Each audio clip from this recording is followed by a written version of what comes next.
we'll go ahead and get started. We'll go ahead and continue with our study of. We'll go through with going through the story, the book of the story, and this covers chapter 17, which is the kingdom's fall. It was the title of the chapter. Um,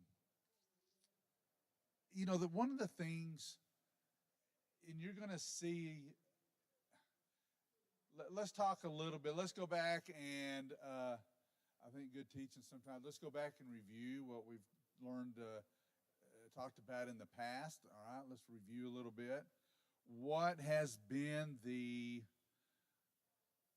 you had to summarize I'm going to say the behaviors, okay, of the kings, the nation of Israel, the nation of Judah, as we've talked over the last several weeks, if you had to summarize that, how would you do that? Yeah, that's about that's pretty good right there, right? I mean, that pretty much sums it up, right? In just a few words, and that's what it was. And we're going to go through here, and guess what? Guess what words you're going to hear again, right? We're going to repeat that little phrase again here in a little bit, right? So you're going to hear that again. And as I was doing this, and looking at all this, and I'm thinking, these people are bullheaded, right? These are bullheaded. They don't. They must be. They're dumb, right? These people. I'm sorry. These people are dumb. They don't get it. Do the same, but I also had to. And let's put this in context a little bit too. What kind of timeline are we talking about? What we're going to talk about today. This just as a general, right? This chapter covers 111 years of time. Okay? 111 years of time. Last week, it was well over 100. It's about 150, I think. And just keep, let's just make it general and make it 100, 120 years every one of these chapters. Well, I guess I thought, well, I need to cut some people some breaks, right? Well, we're not talking about the same group of people, are we? Right? This is not the same people. This is generation after generation after generation after generation. I think a theme that we're seeing, though, is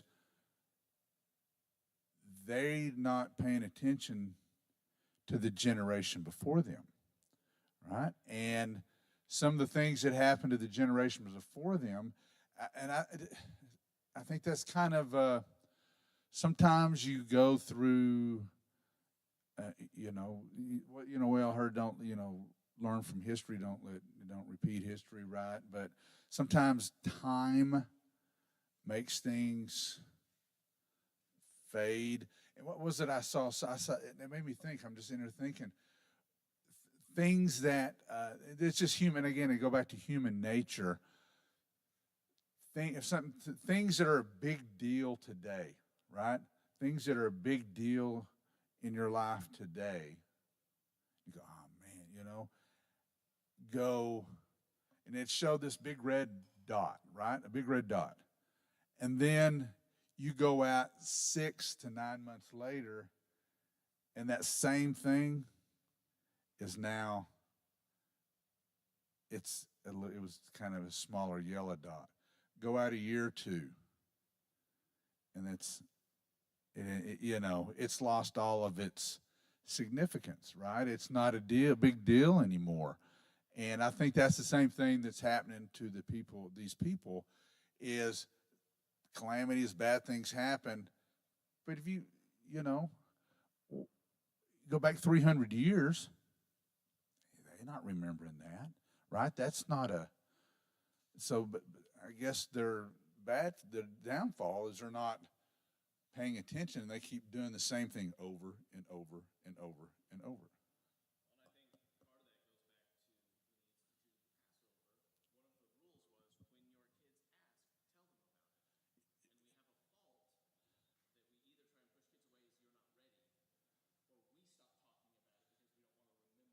Yeah, and so that's a good point. And two, we'll go through this, and I'll go through the.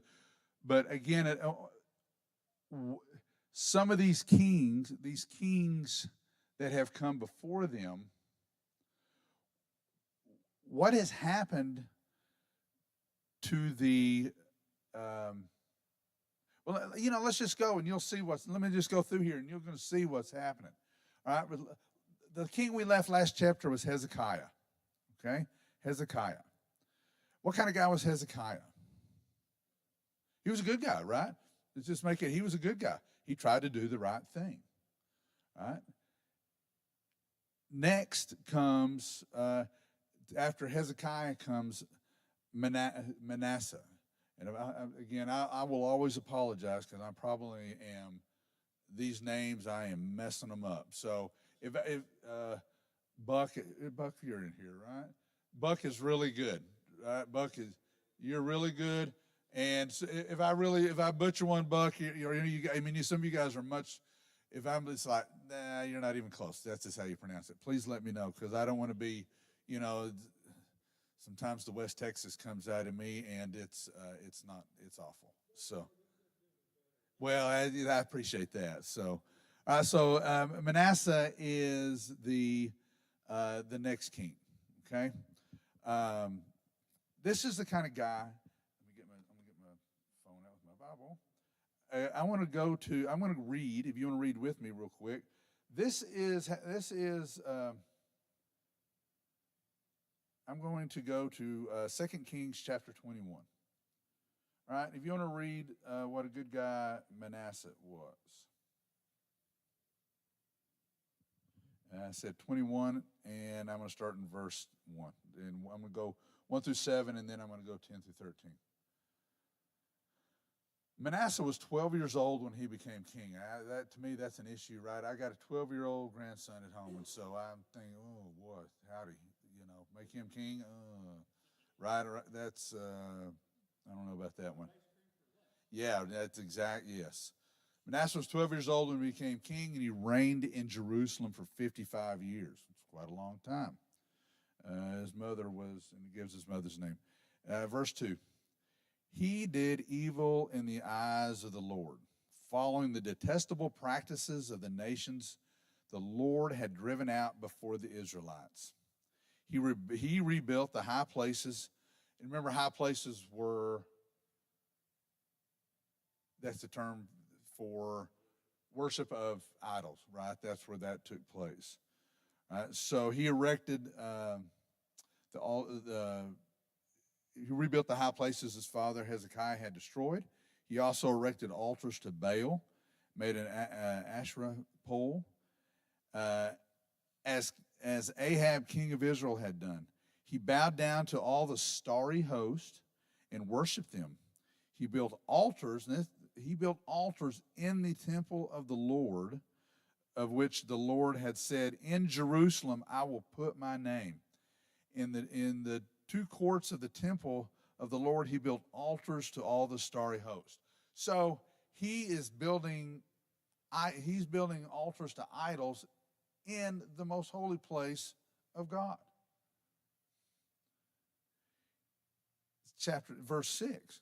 He sacrificed his own son in fire, practiced divination, sought omens, consulted mediums, and spiritualists. He did much evil in the eyes of the Lord, arousing his anger.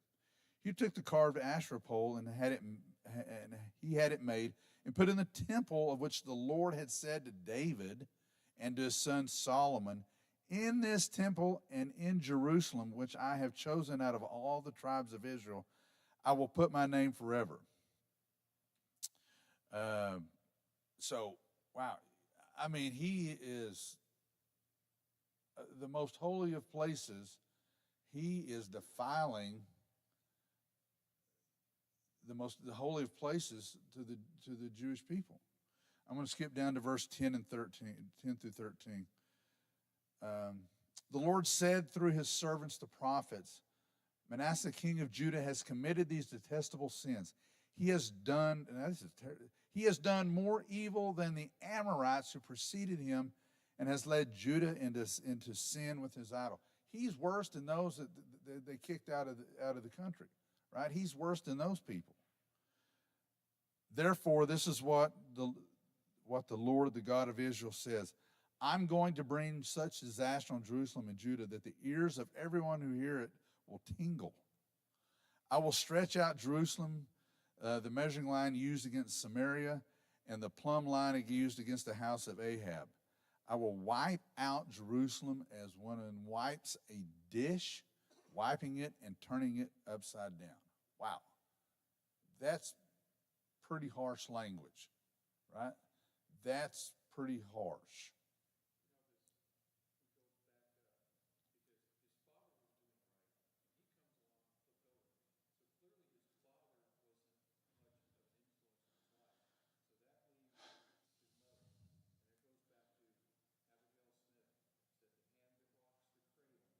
Yeah.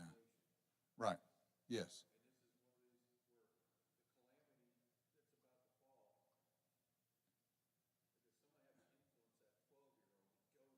Right. No, right. So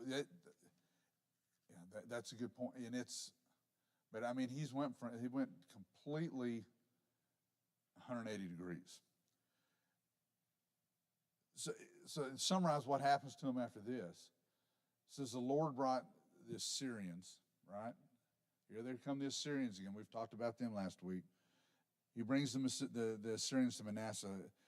They take him prisoner, right? They actually put a hook in his nose, right, and took him to Babylon, drug him to Babylon with a hook in his nose. Now this, what is this? The question is, you think about this in your head. What I'm fixing to read, think about the forgiveness of God. In his distress, Manasseh sought the favor of the Lord, his God. The Lord was moved by his plea. Right? He brought him back.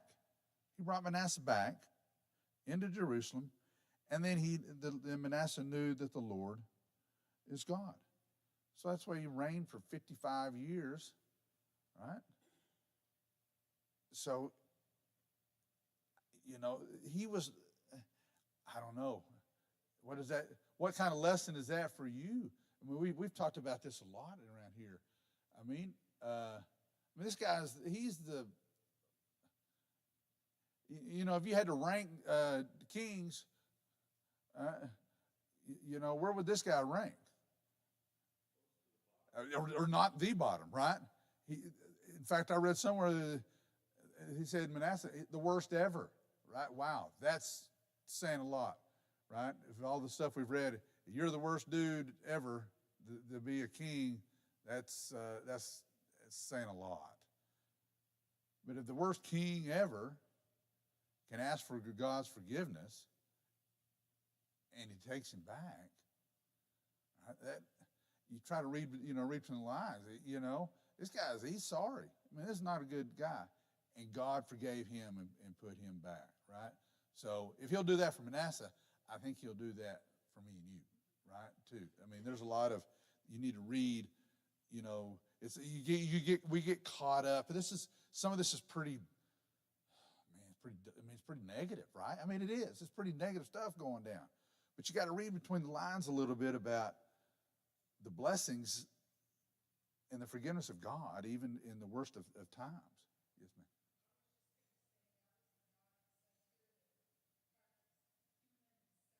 ma'am. Yes.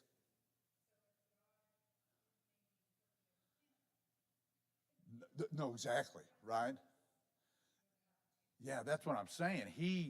A guy who sacrifices his own kid in fire. Ooh.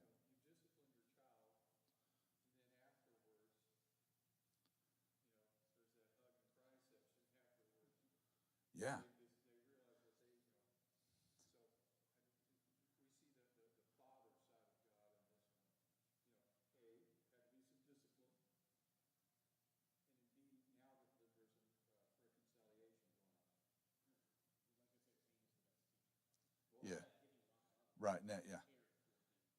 Yes. Right. Yeah, and sometimes you have to, right? You got to hit the bottom before you. Yeah. No, that's true. All right. So let's go back to our recurring theme we talked about a while ago. Manasseh's out. He's gone. Next after Manasseh is his son Amon. Right.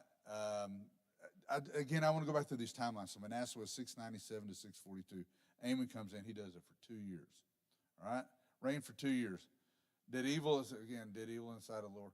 But here's the difference with him. It says he did not humble himself before the Lord. He didn't try to make things. He didn't try to do any better. It says he was actually assassinated by his own officials. Josiah. All right, Josiah was next. The next king, 640 to 609 BC. Josiah was actually 8 years old. I got an 8-year-old at the house too. I can't imagine him being a king either. But here's this is the interesting thing about Josiah. Josiah says he actually reigned with success and even distinction for 31 years of spiritual renew and reform. It was during Josiah's time that the book of the law of Moses was found in the temple. Of course, the temple was in disarray. You can imagine what kind of shape the temple was in when it had built idols, altars to idols, and what kind of. But the book of Moses, the law of Moses, was actually found at that time, and it says that Josiah tried to fight. He tried to do better, and he followed the law of Moses. And it says, and actually the word was zealously, right? So he was he tried to do what was right. Okay.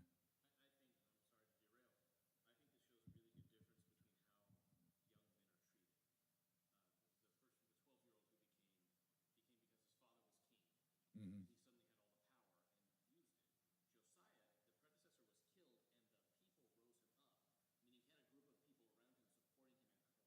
Yes, right. Because that had to happen. It wasn't an 8-year-old making, right? It ain't happening, right? 8-year-old, he ain't making those kind of decisions, right? But he had a good supportive group of people who led him in the right. Unlike the other one before him, right, who didn't. He had a good group of people that gave him support and tried to do the right thing. He says he put his heart and soul into rediscovering for all the people God's way of living. But it did say that Josiah, he actually died in battle with Pharaoh of Egypt in, I wrote down 609 BC, right? So there's a little bit of history that goes with that. Here it goes, but let's go back. Joaz follows Josiah. It just said Joaz. I love this. Joaz was a pathetic king. That's what it said, right? Joaz was a pathetic king. 3 months. That was his reign. After him came Joachim. He was 25 years old, no better. All right? He was king for 11 years, and your phrase of the day, evil in the eyes of the Lord. Okay?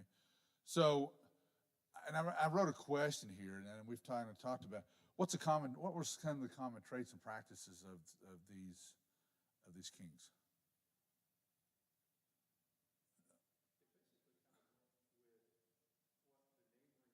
Yeah, and that's what I was saying. They got away from. Josiah tried to follow the law of Moses, right? These guys did not. They went right with everybody else around them.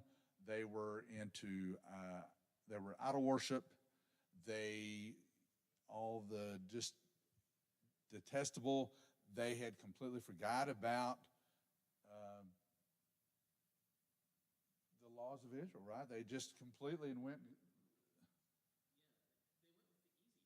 Yes.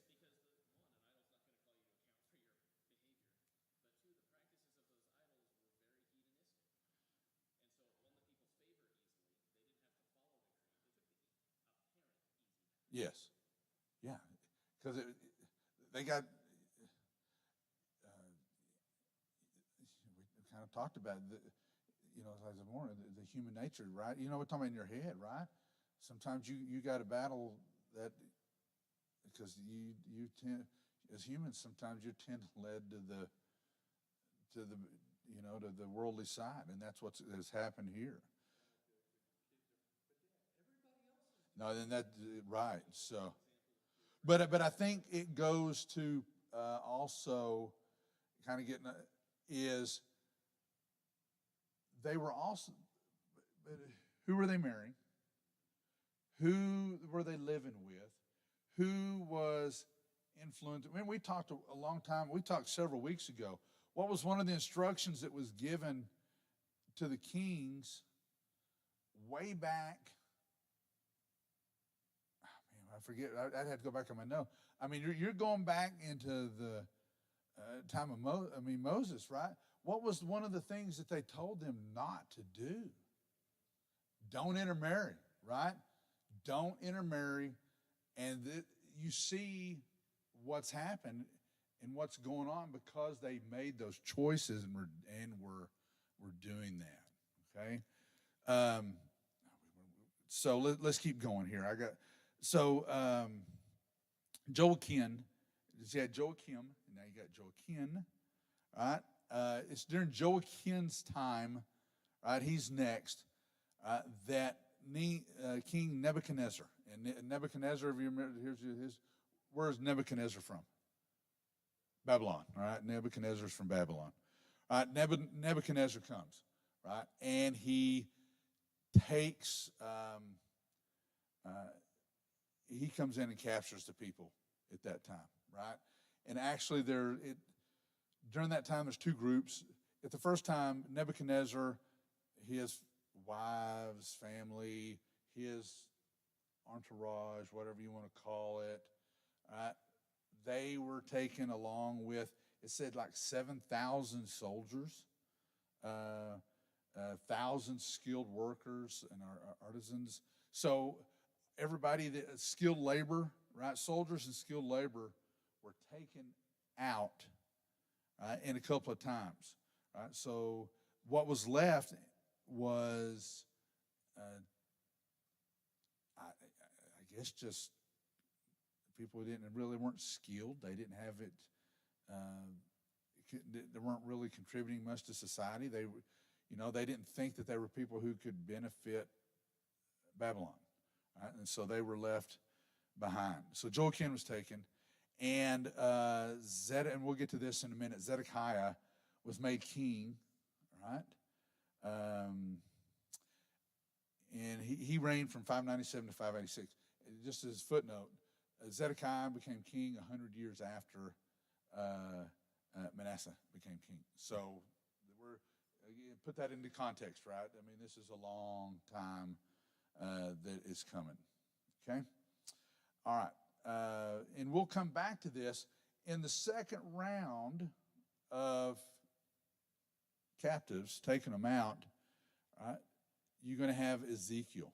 Ezekiel, the prophet Ezekiel, is one of those that is taken out. And Ezekiel, we'll talk some about his in a minute. I want to get to that later, but he is actually in Babylon at that time. Okay? So,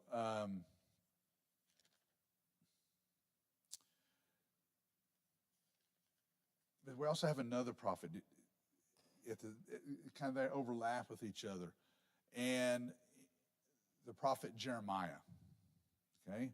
Jeremiah, there's a little bit of overlap. Jeremiah was 626 to 585, so there is some overlap between him and Ezekiel going on at the same time.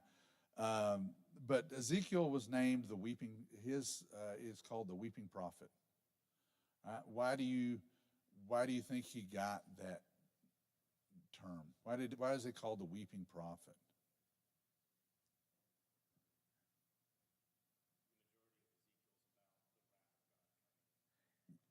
And I think yes, it's about the wrath, but I also think Jeremiah had a heavy burden.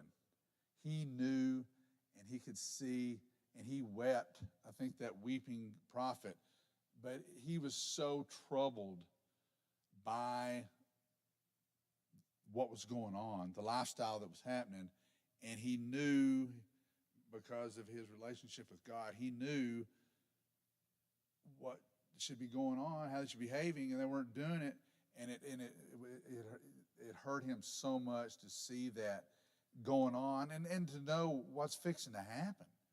All right. Also,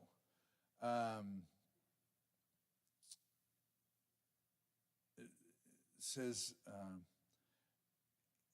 God spoke to Jeremiah, and again, I'm not going to go through this. You can go back and start reading in Jeremiah. There's some really good about his how God kind of basically instructed him to go out, right, and go about his message. God told him, he said, your message is going to be unwelcome, and it's not going to be wanted, right, what you're fixing to tell these people. All right, he says he told of coming destruction of Jerusalem and the judgment for the people's sins, idolatry, and pride. Okay, that's what. And so in Jeremiah 2, I'm going to kind of, this is some of the stuff that Jeremiah told the people. It says, you exchanged God for idols. You were the choice vine, washed, but you still have the stain of sin on you. All right, when they come. When they are in trouble, they say, come and save us, right? How many times? Come save us, right? And then Jeremiah tells me, it says, I want you to let your wooden God save you, right?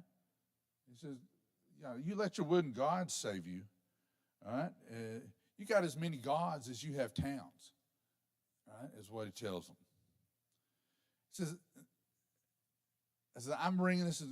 I am bringing disaster from the north and even terrible destruction. If you can find one person, if you can find one person who deals honestly and seeks truth, I will forgive the city. He couldn't find one soul, not one person. Right? It says the kings that followed Josiah did not listen, and the warnings were warnings were sent over. How many times have we read about the prophet's messages here lately over the hundreds of years here? And it's the same, it's over and over and over and over. Change your ways, change your ways. This is what's going to happen. And they don't change their ways. Okay? So,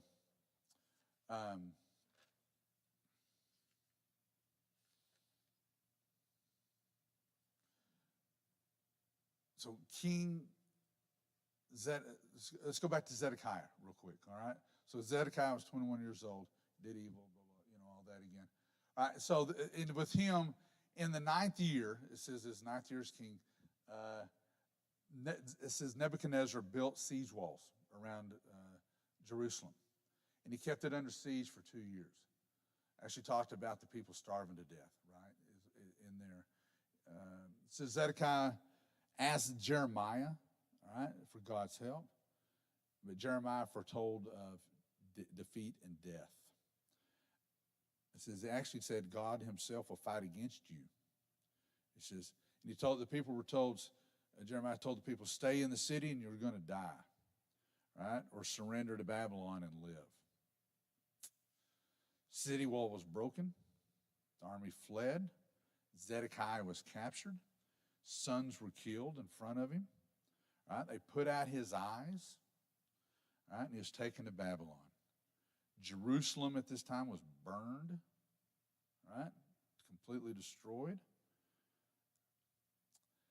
It says Jeremiah stayed with the new leader that was put into place, but it says that they fled to Egypt, and it talked about Jeremiah was actually killed in Egypt.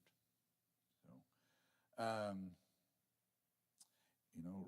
the writing of the book of Lamentations 1, it says is basically fulfilling a prophecy of Isaiah, which, and would get into all that, but it talks about destruction, but it also talks about renewal, right? And we're going to get to that too.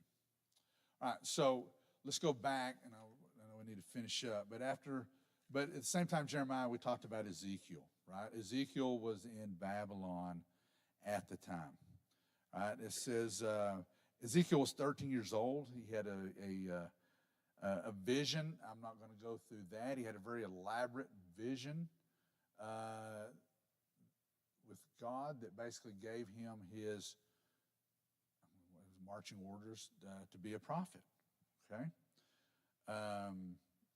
Ezekiel also foretold of some. I'll just do it real quick. I'm just going to read it real quick. This is part of with Ezekiel. It says, the sovereign Lord says, Ezekiel, this is disaster, unheard of disaster. See, it comes. Doom has come upon you who dwell in the land. The time has come. The day is near. There is panic, not joy on the mountains. I'm about to pour out my wrath on you and spend my anger against you. I will judge you accordingly to your conduct and repay you for your detestable practices. Again, more positive light going on right there, right? It's doomsday, gloom and doom, right? I mean, they don't listen, okay? But again, to go back, and so it happens, right? They've told them for all these years it's going to happen, and it did. It's happened. The Jerusalem's been destroyed. It's been burned to the ground. They've been taken away. There is no more Israel. There is no more Judea. Right? It's gone. There's nothing left of it. But I do want to finish with what we're going to talk about. I want to go to, and I can't do this justice. And I want to go to Ezekiel. Okay. And this is a story, and I'm going to start in chapter 1. This is a story that you know. Okay? This is Ezekiel. I don't want to end on you want to go home, you go out here and go, well, I feel really good about myself, right? About life and myself right now, right? After reading all this stuff. Right? But let's go to Ezekiel and look at 37 verse 1. This is the story. It says the valley of dry bones. The hand of the Lord was on me, and he brought me out by the Spirit of the Lord and set me in the middle of a valley. It was full of bones. He led me back and forth among them. I saw a great many bones on the floor of the valley, bones that were very dry. He asked me, Son of man, can these bones live? What do you think? When you say dry bones, right? I think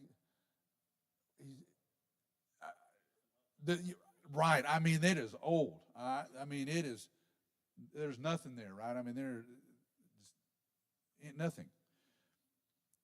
I said, he asked me, Son of man, can these bones live? I said, Sovereign Lord, you alone know. Then he said to me, prophesy to these bones and say to them, dry bones, hear the words of the Lord. This is what the sovereign Lord says to these bones. I will make breath enter you, and you will come to life. I will attach tendons to you and make flesh upon you and cover you with skin. I will put breath in you, and you will come to life.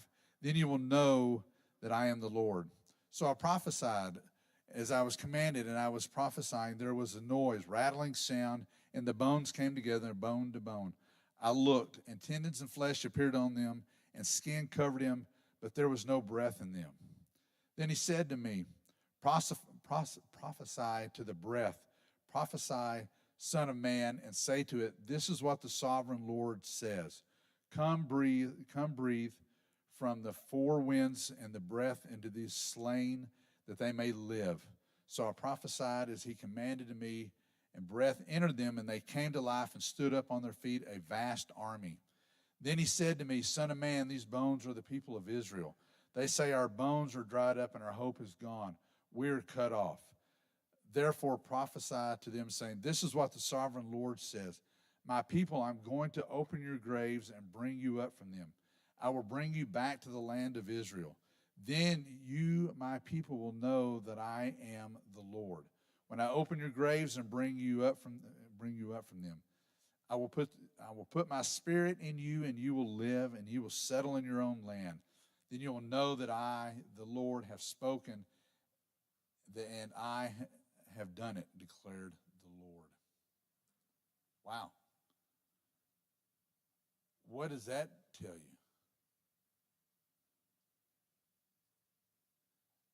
you? We've gone from you're so evil, I've had enough, that you're no longer, I mean, it is gone. Right? It is gone. But what is God telling? What is God telling through that vision? What is He telling them? Yeah, you were dry bones. You're nothing, right? You're just dust. But what did He tell them? There's hope. I'm going to do what? I'm going to bring you as a nation back to life. I'm going to put you back in your land. I'm going to restore everything you lost. I'm going to restore it to you. And when that happens, you're going to know I'm the Lord. I am Lord. It is, right? And it's not just, they're not coming back as two nations like they were. They're going to come back as what? One whole nation again.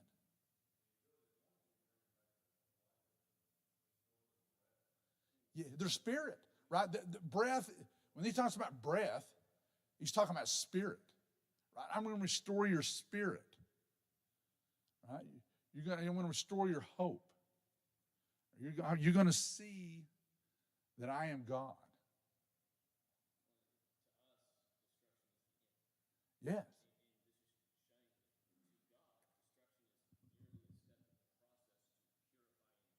Yes. Yes. So and then we said this over and over. So when your life is at its worst, right? Could you get any lower than these people were? I don't think so, right? It's as bad as it could get for them at that time. I mean, as bad as it could get. And he tells them, I'm going to restore you. I love you. I'm going to bring you back. You're my people.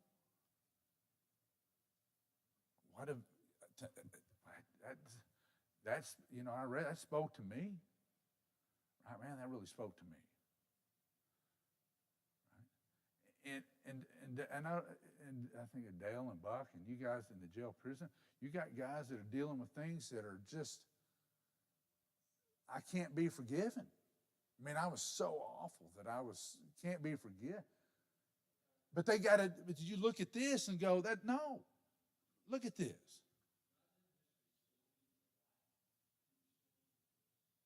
Yes. Yes.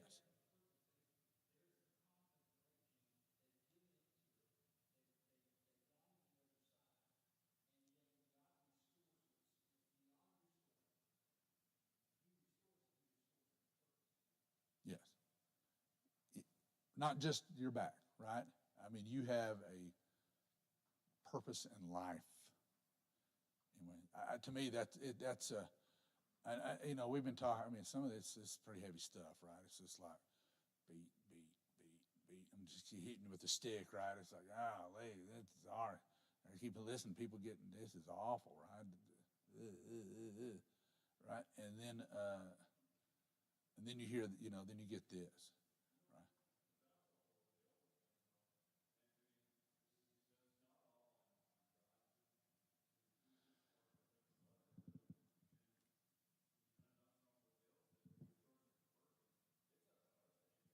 Yes, yes, yes, right. That's something we talked about the rock bottom, right? And you see that purpose, and you have a purpose in life when you get up off the floor, right? Yes.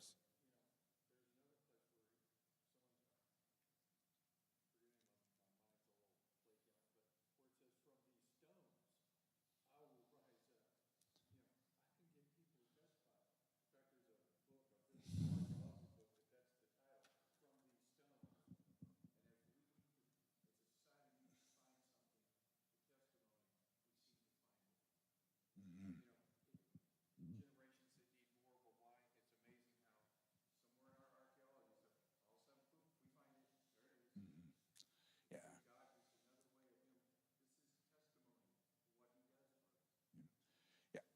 I know we're out of time. I just want to finish on this, right? I know, and I'll make this real short. But it's one of the questions is how did God let that happen to His people, right? How did He let that happen? These are His chosen people. How did He let that happen? It's the same thing. I don't know. I used to do it for a living. But, I was assistant principal, and I had to deal with discipline all the time, right? That's what I did. And kids would come to the office, right? And what you always talk to them, I said one of the things I always talked to them was, choices have consequences. All choices have consequences. You can either get good consequences or you can get bad consequences. But that choice is yours, right?